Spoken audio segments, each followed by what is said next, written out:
Ibu sekalian. Jadi inilah gambaran negara kita gitu ya.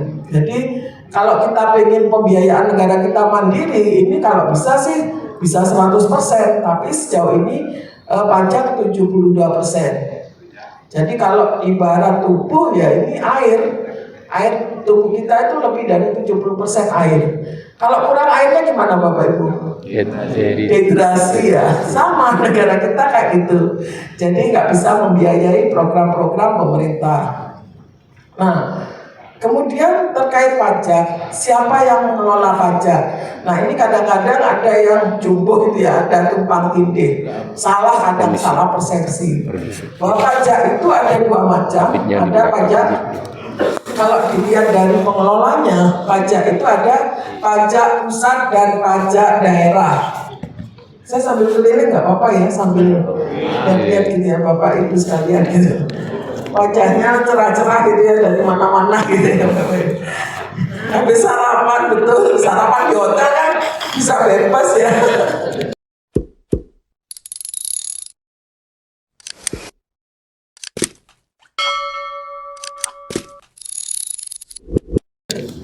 Jadi pajak pusat dan pajak daerah. Nah, pajak pusat itulah pajak yang dikelola oleh Direktorat Jenderal Pajak. Jadi kami di DJP itu mengelola pajak pusat. Nah, pajak pusat itu untuk prioritas kepentingan negara. Kemudian jenis pajak pusat itu apa saja? Ada pajak penghasilan, pajak pertambahan nilai, kemudian juga ada PPNBM, bea meterai, dan juga PBB untuk P5L. Jadi PBB yang sektor khusus, pertambangan, perhutanan, perkebunan itu dikelola oleh pemerintah pusat.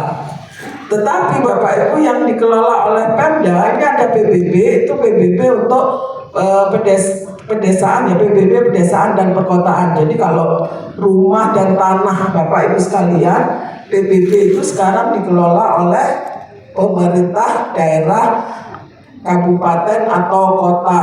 Jadi yang dikelola Pemda itu prioritas untuk daerah masing-masing. Kemudian jenis pajaknya itu ada pajak provinsi. Jadi pajak kendaraan bermotor, bea balik nama itu dikelola oleh pemerintah provinsi. Kemudian ada pajak kabupaten atau kota. Ada pajak hotel, pajak restoran, pajak hiburan, pajak reklame, pajak penerangan jalan, pajak bumi dan bangunan untuk pedesaan dan perkotaan. Nah, di sini Bapak Ibu yang sering salah di mana? Pajak restoran. Kalau kita makan di restoran kan terima struk ya Bapak Ibu ya. Ya. Itu kadang-kadang sering salah ditulisnya PPN. Pernah tahu nggak? Ya, PPN. Padahal ini pajak daerah. Jadi pajak restoran dulu dikenal dengan PB1. Jadi harusnya cukup pajak aja atau pajak restoran. Dulu tarifnya sama 10%, PPN 10%, pajak restoran maksimal 10% sama. Tapi sekarang PPN tarifnya udah berubah Bapak Ibu. Ada yang tahu tarif PPN berapa Bapak Ibu? 12% ya? Yakin 12 Bu? Iya. Yakin? 12 sama 11? 12. Dari 11 ke 12. Dari 11 kemudian 2000 paling lambat 1 Januari 2022 12%. Tapi Bapak Ibu 12% itu dengan pertimbangan tertentu nanti tarifnya nggak diturunkan, tetap 12% dikalikan DPP nilai lain. Nilai lain itu 11/12. Jadi kalau 12% dikalikan 11/12, 12-nya dicoret kan Bapak Ibu. Jadi tetap sebenarnya bebannya 11%. Jadi kalau tarif PPN ditanya berapa, 12%, tapi untuk yang barang non mewah itu ada di PP lain sehingga menjadi tetap 11%.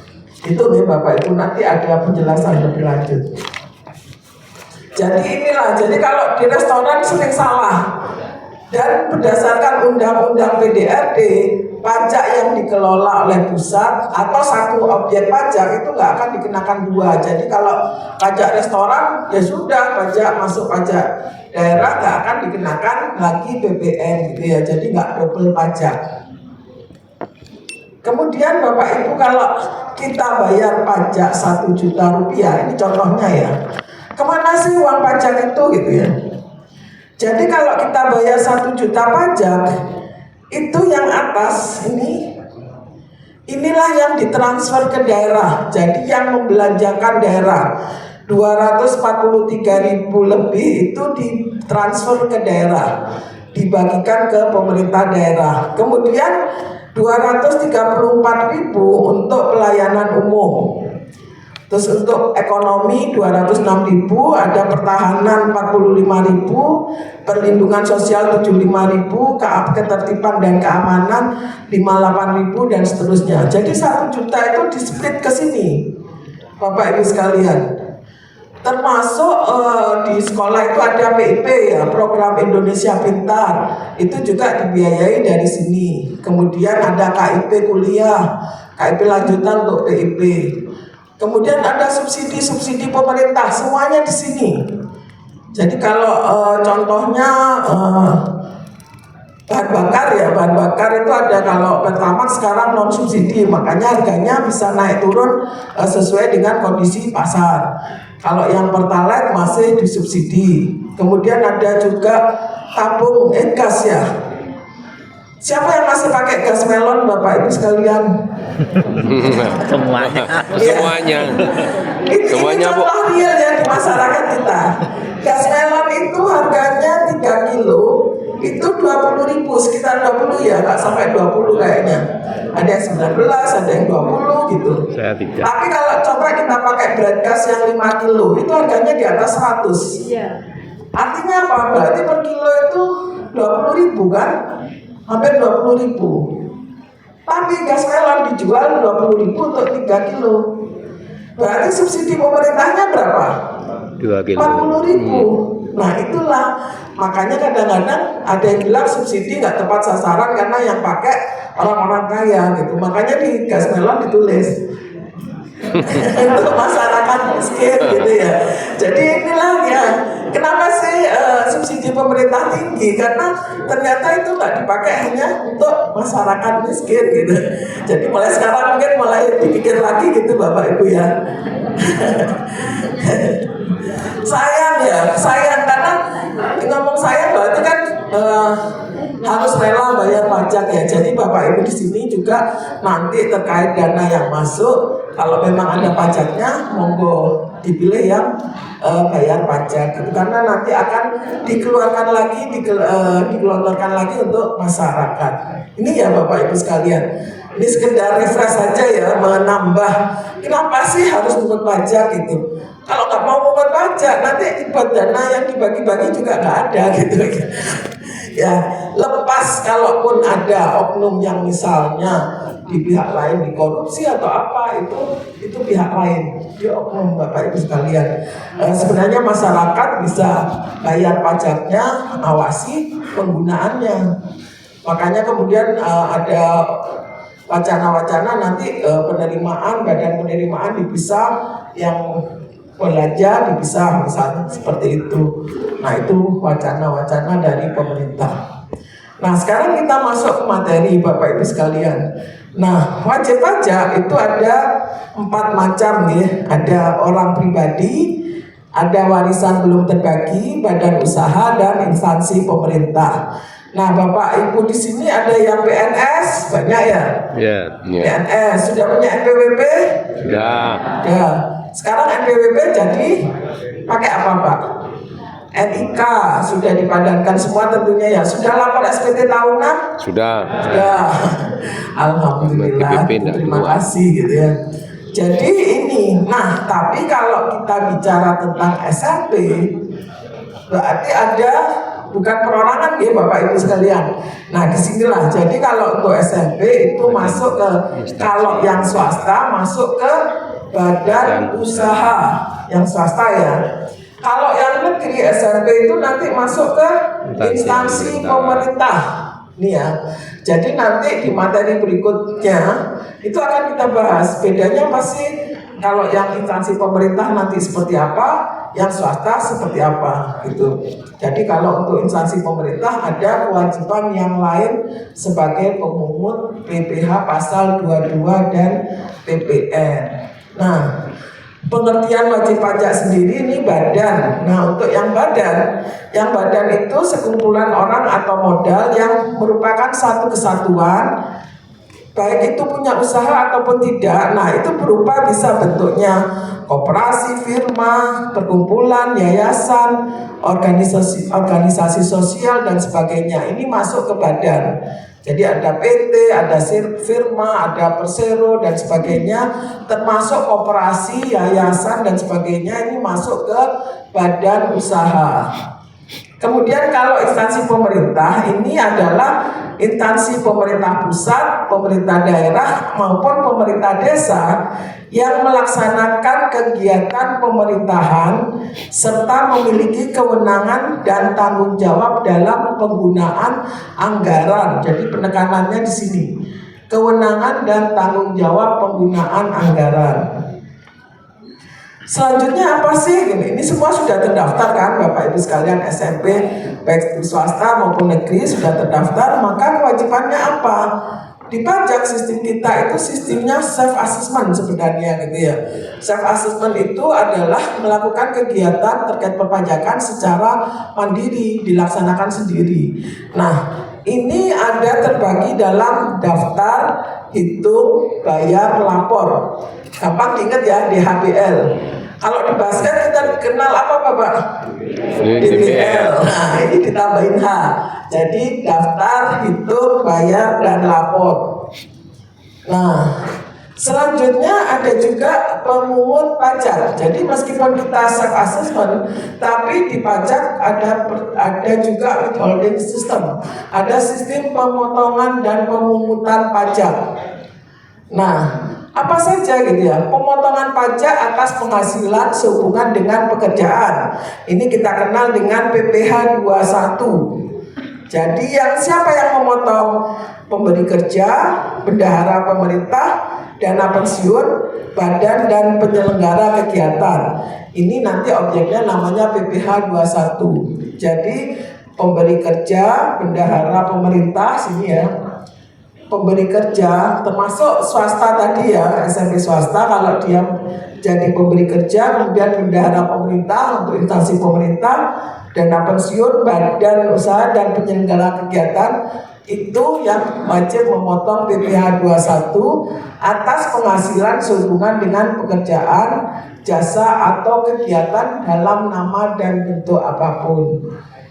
Kemudian Menteri Keuangan menetapkan bendahara pemerintah, ya, instansi pemerintah dan badan-badan tertentu, ini termasuk BUMN gitu ya, dan wajib pajak tertentu untuk memungut PPh pasal 22.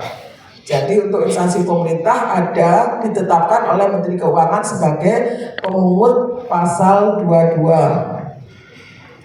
Kemudian atas penghasilan PPh pasal 23 itu dipotong oleh pihak yang wajib membayarkan. Nanti kita akan kupas ya, kita bahas lebih lanjut. Nah, selanjutnya instansi pemerintah ini untuk SMP negeri ya sebagai pemotong atau pemungut pajak itu diatur di PMK 231 Junto PMK 59 tahun 2022. Nah, ini instansi pemerintah ditunjuk sebagai pemotong dan atau pemungut pajak sehubungan dengan belanja pemerintah atas jenis pajak ini. Ada PPh pasal 4 ayat 2, PPh 5 pasal 15, PPh 21, PPh pasal 22, 23 dan 26. Banyak ya gitu ya. Tapi nggak semua, tergantung transaksinya. Kalau nggak ada PPh pasal 4 ayat 2 ya nggak usah. Nggak ada pasal PPh pasal 15 ya nggak usah gitu. Tapi ditetapkan untuk semua ini gitu. Kita lanjut lagi. Nah, kemudian apa sih kewajiban sebagai pemotong atau pemungut? Yang pertama adalah membuat bukti pemotongan atau pemungutan pajak serta menyerahkan bukti tadi kepada pihak yang dipotong atau dipungut. Bapak Ibu sudah kenal nggak dengan aplikasi Kortek? Ada yang kenal Kortek? Pernah dengar. Ada yang sudah pernah nyoba? Nah, Oh, kalau ada ya, kita sudah pernah ya, Pak ya? ada yang biasa kerja. Ya mohon maaf kalau selama beberapa waktu kortek nggak lancar. Mudah-mudahan ke depan kayaknya makin lama sudah makin kalau sudah lancar, insya Allah itu akan membantu Bapak Ibu sekalian dalam membuat bukti potong, laporan SPT dan seterusnya. Nah, kemudian yang sudah dipotong tadi harus disetorkan tentunya gitu ya. Menyetorkan PPh yang telah dipotong atau dipungut dan PPN atau PPNBM yang telah dipungut itu harus disetorkan. Serta kemudian melaporkan bukti pemotongan dalam SPT masa. Nah ini yang sering lupa nggak dilakukan oleh instansi pemerintah. Ada yang sudah pernah lapor SPT masa? Nggak tahu. Nggak tahu ya. Iya. Jadi nanti Bapak Ibu kalau di sini waktunya mepet, kita nggak bisa ngajarin sampai ke korteknya. Nanti begitu sampai di sudah pulang gitu ya. Gimana sih cara pelaporannya? Cari AR-nya atau ke KPP terdekat. Nggak harus yang terdaftarnya di mana kalau sekarang, karena kortek itu borderless, jadi Bapak Ibu nggak ada batasan lagi, cuman bisa pilih ke KPP yang terdekat. Nanti bisa di sana ada helpdesk, ada penyuluh pajak juga yang akan membantu. Ada juga akun representatif. Akan lebih enak kalau langsung ke AR-nya. Akun representatif AR itu seperti konsultan Bapak Ibu, tapi gratis. Jadi sekali lagi untuk seluruh layanan di Direktorat Jenderal Pajak tidak ada biaya. Kalau sampai ada yang meminta atau apa bisa dilaporkan gitu Bapak Ibu. Jadi bisa langsung ke AR-nya. Kalau ke AR-nya malah enak. Mas aku mau transaksi ini. Itu pajaknya kayak apa? Ngitungnya seperti apa?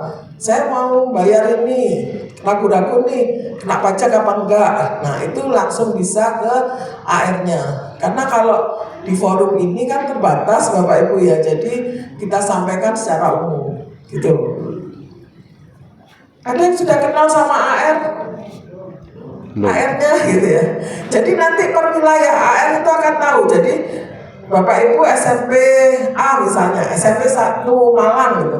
SMP 1 Malang nanti AR-nya siapa? Nggak akan tahu. Dan nanti bisa diminta nomor HP-nya untuk konsultasi lebih lanjut gitu. Bisa. Nah ini ya, terkait dana tadi Bapak Ibu alur bantuan dan kewajiban pajaknya seperti apa. Ini kan dananya dari kementerian ya, turun kemudian ke SMP, baik SMP negeri maupun SMP swasta. Kemudian itu akan dibelanjakan atau digunakan untuk proyek yang akan dilakukan oleh Bapak Ibu sekalian. Nah pajaknya seperti apa gitu ya. Yang pertama pajak atas belanja barang. Nah ini PPh pasal 22. Ada pemungutan sehubungan dengan pembayaran atas pembelian. Ini yang pemungutan PPh pasal 22 tadi saya sebutkan hanya untuk instansi pemerintah. Jadi berarti untuk SMP negeri gitu ya, yang SMP negeri. Besarnya berapa? 1,5% kali harga belinya. Tetapi ada pengecualian. Yang pertama apabila jumlahnya paling banyak 2 juta, tidak termasuk PPN dan bukan pembayaran yang dipecah-pecah. Jadi mau beli sesuatu misalnya, biar nggak kena pajak saya bagi aja 1 juta gitu, nggak boleh gitu Bapak Ibu ya. Jadi langsung 2 juta. Kalau 2 juta kena pajak apa enggak? Paling banyak 2 juta ya. Kalau 2 juta berarti belum ya. Belum. Kalau 2 juta 100.000 gitu aja sudah kena gitu nih. 2 juta 5. Sepakat ya Bu ya. Jadi 2 juta 50 rupiah aja kena gitu ya. Lebih 5 rupiah kena. Lebih 5 rupiah kena ya. Jadi batasannya 2 juta. Ini ya, bukan pembayaran yang dipecah-pecah. Kemudian pembayaran dengan kartu kredit pemerintah. Ada yang sudah punya kartu kredit pemerintah? Belum ya. Jadi kalau bayar pakai kartu kredit pemerintah ini memudahkan sekali Bapak Ibu sekalian. Jadi kalau ada bendahara yang pakai dananya itu uang persediaannya kan sekarang daripada pegang cash banyak-banyak, kerjasama sama bank menerbitkan kartu kredit pemerintah. Nah kalau bayarnya pakai kartu kredit pemerintah, ya sudah nggak usah motong PPh 22 karena akan langsung otomatis di situ.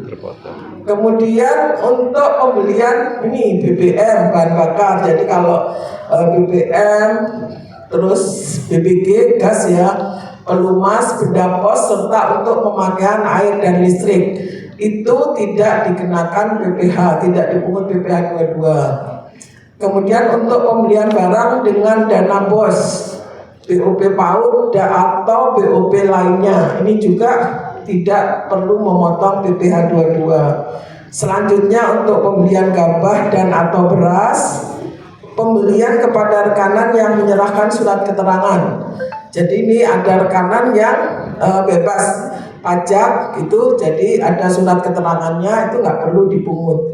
Kemudian pembelian kepada rekanan yang menyerahkan fotokopi surat keterangan bebas pemotongan atau pemungutan, ini hampir sama ya dengan 6 dan 7. Kemudian pembayaran dengan mekanisme uang persediaan atas pembelian barang yang dilakukan melalui pihak lain dalam sistem informasi pengadaan yang telah dipungut oleh PPh pasal 22 oleh pihak lain. Jadi kalau Bapak Ibu transaksinya melalui SIPP, itu nggak perlu repot ngurusin pajaknya, termasuk PPN nanti, karena akan pihak lain itu yang melakukan pemotongan dan pemungutan. Jadi ada yang belanja di Siplah, ada ya, Siplah, SIPP kayak gitu-gitu ya, marketplace lah yang dalam sistem informasi pengadaan pemerintah itu malah memudahkan bagi bendahara, tidak perlu lagi melakukan pemotongan dan pemungutan. Jadi nggak perlu setor, nggak perlu lapor gitu, karena sudah dilakukan oleh pihak lain. Selanjutnya jika kita belanja jasa, pajaknya seperti apa sih gitu ya. Jadi kalau jasa itu ada PPh pasal 23. Nah kalau 23 ini semua termasuk badan, berarti termasuk SMP swasta, ini bisa melakukan pemotongan atas penghasilan yang dibayarkan atau disediakan gitu ya, berupa satu bunga termasuk premium, diskonto dan imbalan karena pengembalian hutang. Kemudian royalti ini juga, tapi kalau kayaknya di kasus ini nggak ada ya. Kemudian hadiah, penghargaan dan bonus. Nah ini yang biasanya ada. Sewa dan penghasilan lain sehubungan dengan penggunaan harta, kecuali yang telah dikenakan PPh pasal 4 ayat 2. Pasal 4 ayat 2 itu biasanya sewa tanah dan bangunan.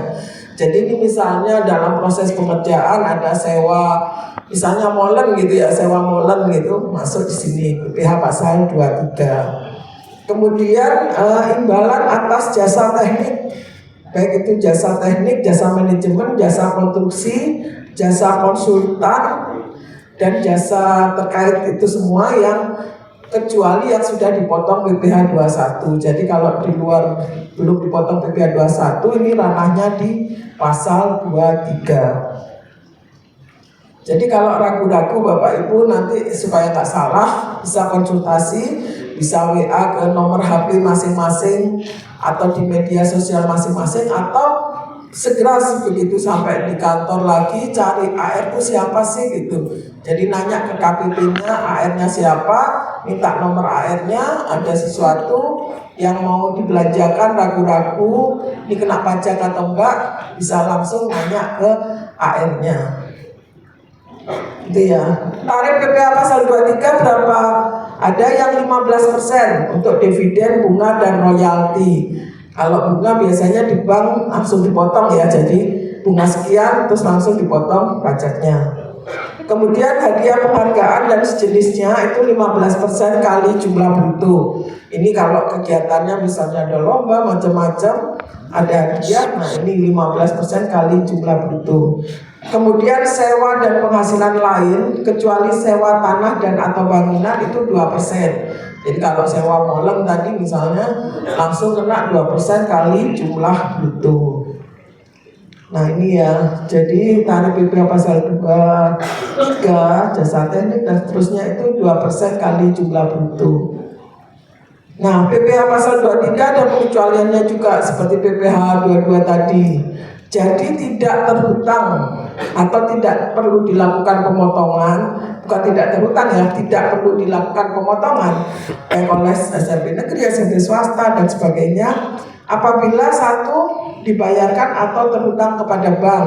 Jadi kalau bunga tadi ke bank gitu ya, banknya yang melakukan. Kemudian sewa sehubungan dengan sewa guna usaha. Kemudian ada terhutang kepada badan usaha jasa keuangan. Nah ini untuk jasa keuangan, mereka lah yang akan melakukan pemotongan. Kemudian jasa yang dikenai PPh yang bersifat final. Kemudian jasa pengangkutan atau ekspedisi itu masuk ke pasal 15. Kemudian pembelian jasa dari rekanan dengan surat keterangan bebas. Jadi kalau rekanannya ada surat keterangan bebas pemotongan pemungutan, ya udah nggak bisa dilakukan. Kemudian pembayaran melalui UP atas sewa penggunaan harta dan jasa yang dilakukan dalam pihak lain tadi, yang SIPP sama ya. Kemudian pembayaran kepada rekanan yang menyerahkan surat keterangan hampir sama yang dengan PPh 22, jadi pengecualiannya bersama. Ini tidak ada batasan rupiah ya di PPh 23. Kemudian PPN. Nah PPN tadi tarifnya berapa? 12% ya. Nah ini rangkumannya, nanti ini materi kita berikan ya Mas ya, Mas Ibu ya, dalam bentuk PDF nanti dipelajari juga gitu ya. Bisa buat dibaca-baca, bisa jadi rujukan kalau nanti ada yang ragu-ragu gitu ya. Jadi ini PPN tarifnya ini sudah dibeda-bedakan Bapak Ibu ya di sini ya. Kita lihat dari dasar pengenaan pajaknya. Kalau impor misalnya ini nggak perlu ya. Jadi terhadap ini pemanfaatan BKP tidak berwujud, ini PPN dihitung 12%, gitu ya. Ini yang lama. Nah ini tarif yang baru di sini 12% itu kali berapa gitu. Jadi naik menjadi 12% itu ada dua macam. Ada untuk barang yang dikenai PPN mewah. Jadi ini yang mewah, tetap tarifnya 12%. Tapi barang non mewah itu 12% dikalikan nilai lain. Nilai lainnya berapa? 11/12. Jadi kalau misalnya kita beli barang, tarifnya 12% dikalikan 11/12 kali harga jual. Gitu ya. Jadi 12% dikalikan 11/12. Sebenarnya beban pajaknya tetap 11%. Itu ya. Jadi di sini contohnya misalnya kita beli barang elektronik harganya 100 juta. PPN-nya berapa? 12% kali 11/12 kali 100 juta. Jadi PPN-nya menjadi 11%. Tetap ya bebannya jadi 11 juta. Jadi tetap 11%. Lanjut. Nah, untuk PPN ada pengecualian, tidak dilakukan pemungutan jika jumlahnya paling banyak 2 juta, tidak termasuk PPN-nya dan bukan merupakan pembayaran yang dipecah tadi, sama ya. Kemudian pembayaran dengan kartu kredit pemerintah. Nah, kartu kredit pemerintah sekali lagi ini BPA nggak perlu lagi melakukan pemungutan PPh 22 dan PPN. Kemudian sama untuk penyerahan BBM dan bahan bakar minyak oleh Pertamina, penyerahan jasa telekomunikasi, telepon ya, kemudian jasa angkutan udara, kemudian untuk barang yang mendapat fasilitas BPN tidak dipungut atau dibebaskan. Contohnya misalnya beli beras, beli pasir gitu ya, pasir, kerikil, itu masuk yang dibebaskan, jadi nggak perlu dipungut BPN. Tuh. Jadi kalau misalnya mau bangun kemudian beli semen, sebenarnya kena BPN, tapi pasir nggak kena kayak gitu. Jadi harus dibedakan. Pasir nggak bisa baca. Kemudian untuk pengadaan tanah itu juga bebas dari BPN. Pasir. Kemudian pembayaran dengan mekanisme uang persediaan yang dilakukan melalui marketplace melalui SIPP. Jadi pihak lain dalam sistem informasi pengadaan pemerintah bebas, jadi nggak perlu melakukan pemungutan. Jadi karena yang melakukan pemungutan tadi adalah marketplace-nya atau pihak lainnya. Ini kemudian SPT masa PPN. Jadi kalau instansi pemerintah itu ada dua macam Bapak Ibu. Jadi rata-rata instansi pemerintah itu non PKP. Artinya tidak melakukan kegiatan usaha yang menjadikan dia sebagai pengusaha kena pajak. Kecuali kalau di instansi pemerintah seperti rumah sakit. Rumah sakit itu masuk ke pengusaha kena pajak. Nah, untuk yang non PKP instansi pemerintah itu nanti wajib memungut PPN yang menjadi bagian dari nilai pengadaan barang atau jasanya. Kemudian itu harus disetor.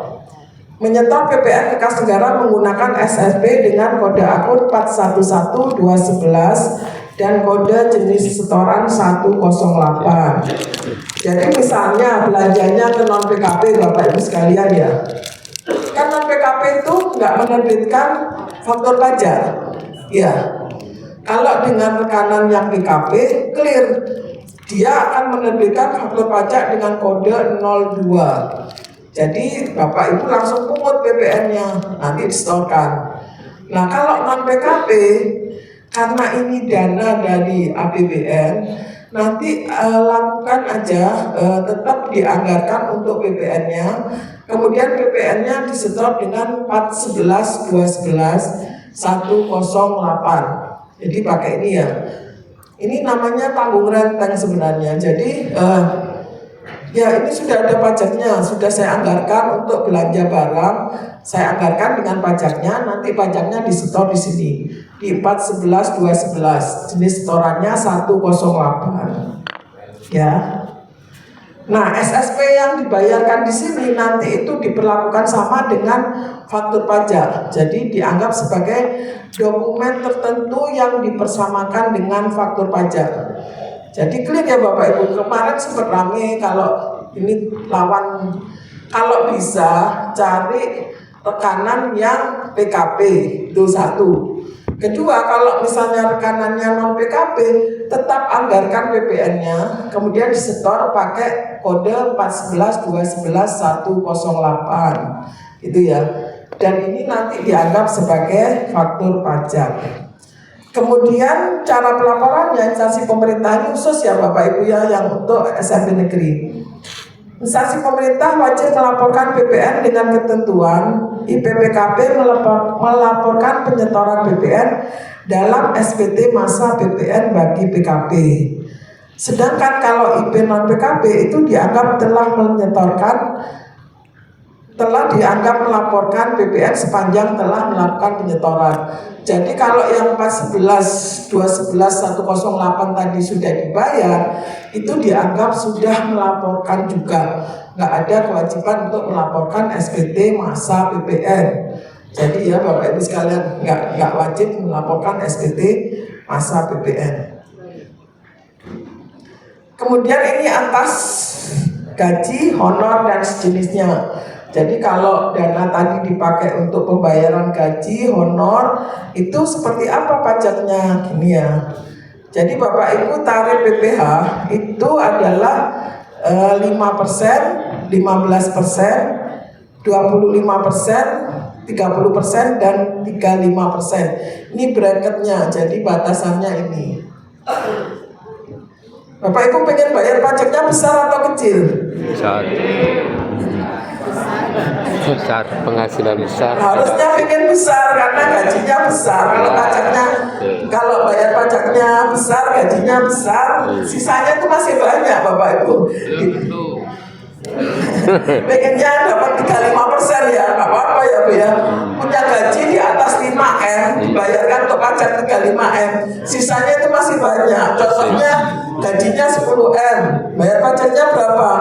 3,5M, sisanya 6,5M. Masih banyak gitu ya. Daripada gajinya cuma 60 juta, bayar pajaknya cuma 15%, sisanya 60 juta saya dikurangi 15%, tambah sedikit. Jadi nanti kalau bilang ke anak-anaknya, kamu itu besok jadilah orang yang Pembayar pajak terbesar. Ya. Kenapa? Kalau bayar pajak besar, kamu itu pasti gajinya besar gitu. Terus timbang negaranya besar, pahalanya besar Pak ya. Jadi amalnya itu lebih besar. Gitu. Jadi kalau cari dorongan apa, berikan motivasi ke anak seperti itu. Jadi atau kalau mau punya usaha, lo apa kayak usaha apa? Ya wes kan, semoga besok nanti membayar pajak yang besar gitu. Supaya Pak omsetnya besar, bayar pajaknya besar. Jangan bilang, apa sih bayar pajak kok kamu di air bayar pajaknya? Jangan gitu ya. Karena tadi ya mulia banget gitu ya, karena kontribusi pajak itu digunakan untuk masyarakat juga, subsidi macam-macam. Kemarin kita COVID itu dana semua masuk ke sana ya. Jadi Bapak Ibu vaksin sampai ketiga itu gratis kan Bapak Ibu ya? Gratis semua, itu semua juga dari pajak. Nah gitu ya. Kemudian ada penghasilan tidak kena pajak. Jadi kalau bisa sih gajinya besok kalau sudah bekerja, gajimu itu di atas PTKP gitu ya, supaya bisa bayar pajak gitu. Jadi kalau punya anak 3, gaji sampai 72 juta setahun, itu sebenarnya nggak bayar pajak karena masih di bawah PTKP gitu ya. Jadi kalau anaknya 3, menikah anaknya 3, gajinya setahun 72 juta atau bulanannya 6 juta, itu masih nggak bayar pajak.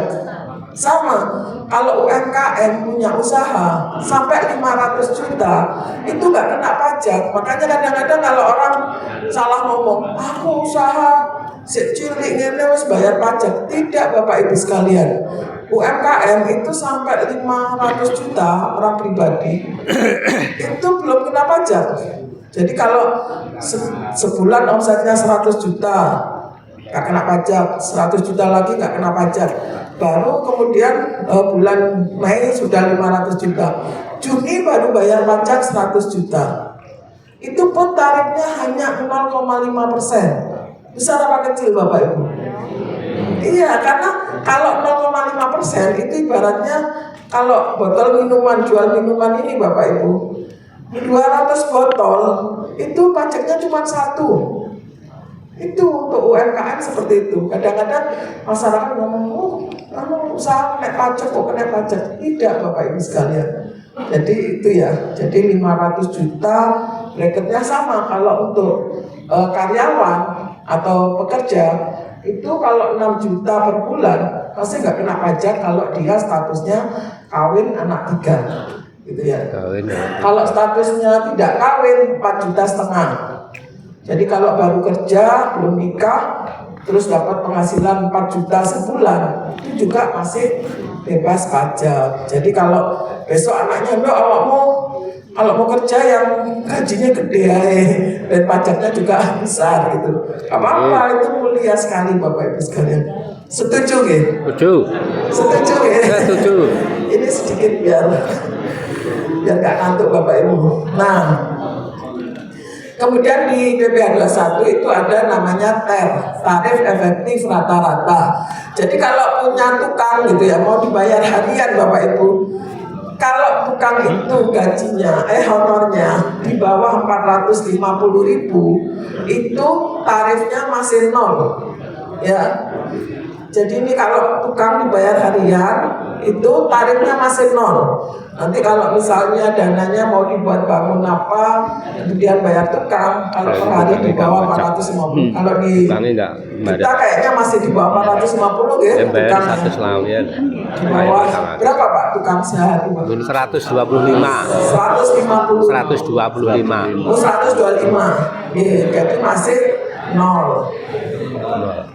Ini ya. Apalagi Ini kalau untuk pegawai tetap itu ada namanya tarif efektif. Jadi sudah dibuatkan tabel. Ini mempermudah Bapak Ibu sekalian. Nah, kalau di aplikasi Kortek itu nanti akan otomatis sudah dihitungkan. Cuma dilihat statusnya aja, kemudian gajinya berapa. Jadi kalau ini kategori A, statusnya sampai kawin anak 0, misalnya 10 juta. Tarifnya berapa? Ini di sini 10 juta masuk di sini tarifnya 2%. Jadi kalau penghasilannya di atas PTKP, kemudian ini ya PTKP-nya ini nanti langsung ditaruh di sini. Kalau penghasilannya masih sampai 5,4 masih 0. Tuh, ini cara menghitungnya pakai tabel. Kita lewatin saja. Nah,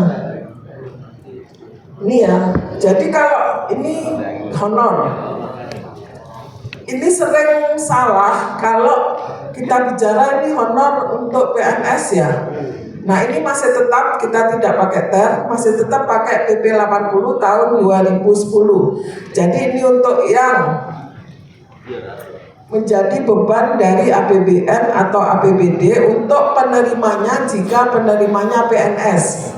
Nah, kalau PNS golongan 1 dan 2 tarifnya berapa? 0. Kalau PNS golongan 3 tarifnya 5%. 5%. Kalau golongan 4 15. ini yang banyak ya. Ya. Ya. Ini yang ya Bu ya, kerasa ya Bu ya. Kerasa bedanya ya Bu ya. ya. Mau pindah ke golongan 3 Bu? Nah. Tidak mau. Enggak ya, tetap golongan 4 ya. Iya. Iya, sama 5M. Saya juga golongan 4, jadi kalau terima orang, wah potonganku paling banyak nih. Tapi saya nggak pingin pindah ke golongan 3. Gitu ya. Tetap semangat Bapak Ibu sekalian. Ini menunjukkan bahwa progresif itu artinya bahwa yang punya kelebihan itu menyumbangkan lebih juga gitu Bapak Ibu sekalian. Ini yang kenapa di pajak itu ada tarif progresif. Jadi clear ya, kalau golongan 4 nggak pengen turun ke golongan 3 ya. Clear. Clear ya. Oke. Nah ini ya, PPh pasal 21 ini dipotong terhadap seluruh penghasilan dalam bentuk dan nama apapun apabila itu tidak hanya bagi pegawai tetap. Jadi ada pegawai tetap, pegawai tidak tetap, bukan pegawai yang menerima penghasilan, kemudian penerima pensiun dan peserta kegiatan. Jadi kalau misalnya kayak kegiatan seperti ini ada honor kemudian dipotong, ya memang ketentuannya seperti itu. Itu ya. Tadi kalau tukang tadi masuk tidak tetap harian gampang, tinggal kalau di bawah 450.000 pasti masih 0. Itu ya, kita lewatin aja. Kita sampai jam ya, nanti kita biar banyak tanya jawab. Soalnya nanti kalau tanya jawab Mas ini Cak Ipin sudah siap-siap mau menjawab. Kok lama ya Bu Ayu ya? Kapan aku mau jawabnya gitu. Jadi ini contohnya ya. Jadi Tuan R bekerja pada kayaknya kok salah-salah ini ya. Padanya ada 2. Tuan R bekerja pada kantor pelayanan pemerintah B dan menerima gaji sebulan 10 juta serta membayar iuran pensiun 100.000 per bulan. Tuan R menikah dan tidak memiliki tabungan. Nah ini contoh yang tadi pakai TER tadi Bapak Ibu sekalian. Jadi gajinya 10 juta. Tinggal dilihat aja 10, nanti dilihat di tabelnya tarifnya 2%. Ya udah ini gitu. Jadi ini contohnya. Kemudian untuk pegawai tetap atau pegawai atau tenaga kerja lepas. Jadi kalau di bawah 450.000 cukup 0% kali penghasilan bruto harian. Kemudian di atas 450.000 dan seterusnya ya. Kita kayaknya nggak ada ya Bu ya gaji tukang di atas 450.000 ya. Ada. Atau bisa jasa konsultan yang lepas gitu bisa. Ada. Tukang gereja. Nah, penerima penghasilan bukan pegawai. Tarif pasal 17 dikalikan penghasilan bruto kali 50%. Ini untuk pegawai tetap dan pegawai tidak tetap yang diberikan atas kontrak ya, biasanya ada kontrak sebagai imbalan atas pekerjaan bebas atau jasa yang dilakukan berdasarkan perintah atau permintaan dari pemberi penghasilan. Ini untuk bukan pegawai, tarifnya pasal 17 itu dikalikan penghasilan bruto kalikan 50%. Jadi seperti 50%-nya itu batasan seperti PTKP-nya lah gitu ya. Jadi nggak langsung tarifnya dikalikan 50%. Tarif tadi ya yang 5%, 10, 15% dan seterusnya. Nah, untuk peserta kegiatan adalah penghasilan bruto dikalikan tarif, itu tarifnya. Nah, ini di sini ada tabel Bapak Ibu, nanti bisa diperhatikan. Yang pertama nanti dilihat siapa subjek penerimanya. Penerima penghasilannya, pegawai tetap, apakah dia PNS, bukan pegawai dan seterusnya. Kemudian tarifnya seperti apa ada di tabel berikutnya. Tapi sepertinya ini saya lewati aja. Lanjut. Nah, kemudian ada ketentuan khusus jika belanja barang ke UMKM. Nah gitu ya. Jadi Bapak Ibu untuk UMKM itu tidak dikenai PPh sampai dengan 500 juta. Jadi kalau kita belanjanya ke UMKM, jika dia omsetnya belum sampai 500, maka sebenarnya nggak kena pajak gitu. Terus kalau dia omsetnya di atas 500 baru dikenakan 0,5% tadi yang saya sampaikan.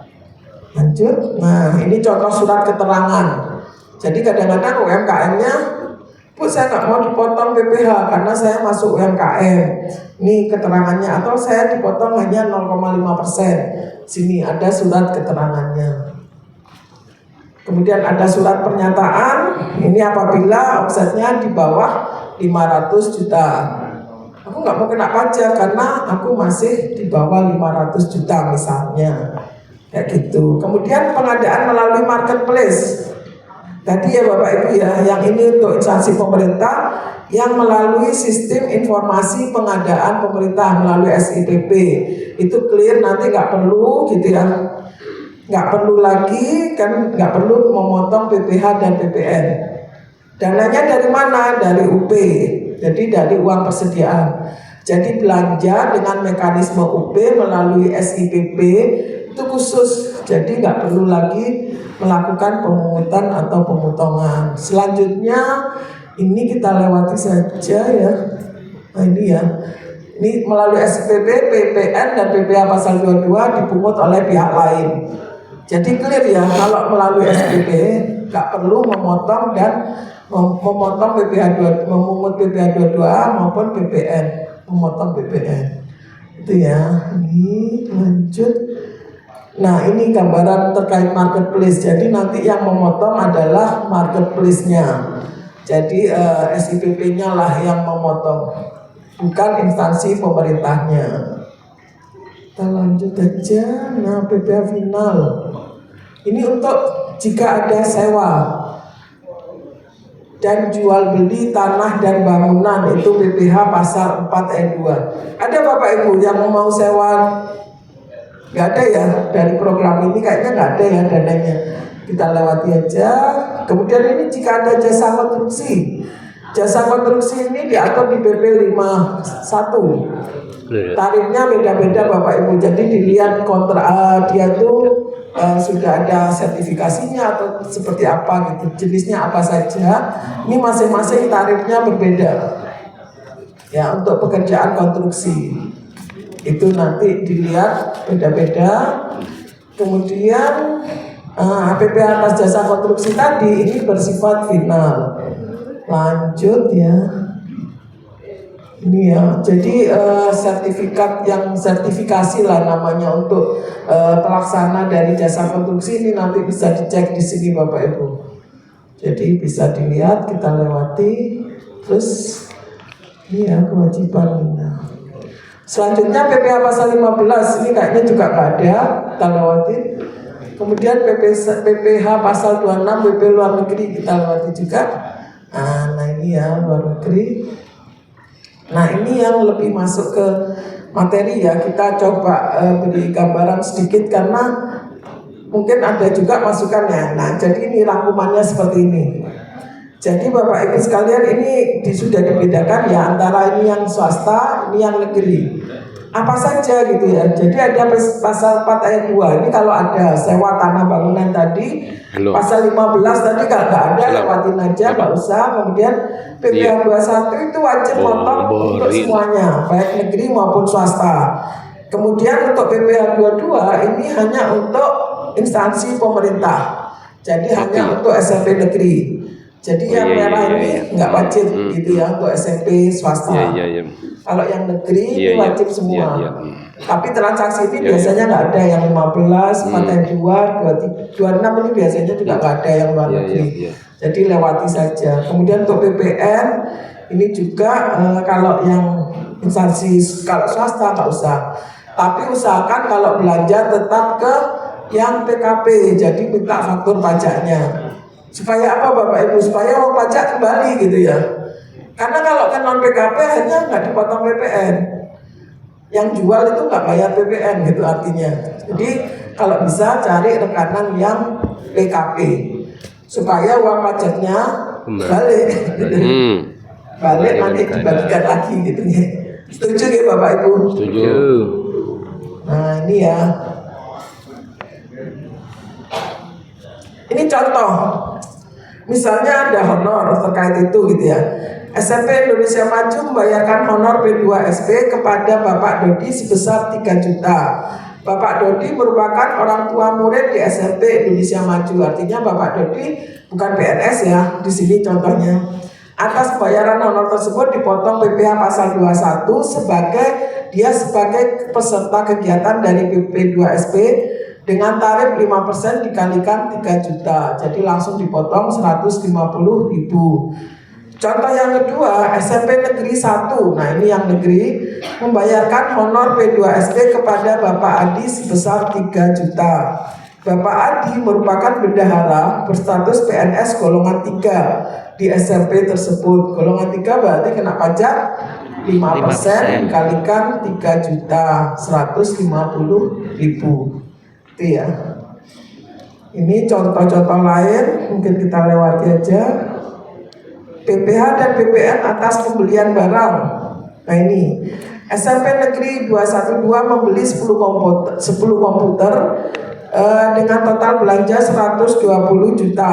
Atas pembayaran itu maka kepada toko elektronik dipungut PPh pasal 22 sebesar 1,5% dikalikan 120 juta 1.800.000 dan PPN sebesar 12% kali 11 per 12 kali 120 juta. Jadi PPN-nya yang dipungut 13.200.000. Gitu ya. Contoh yang kedua SMP Ceria, ini SMP swasta membeli 10 komputer di toko elektronik dengan total belanja 120 juta. Atas pembayaran yang dilakukan SMP Ceria kepada toko elektronik tadi tidak perlu melakukan pemungutan PPh pasal 22. Kemudian PPN juga akan dibayarkan sendiri oleh toko terang sebagai PKP. Jadi kalau Bapak Ibu belinya ke PKP itu nanti akan disetorkan sendiri oleh toko terang tadi. Nah, toko terang tadi harus membuat faktur pajak.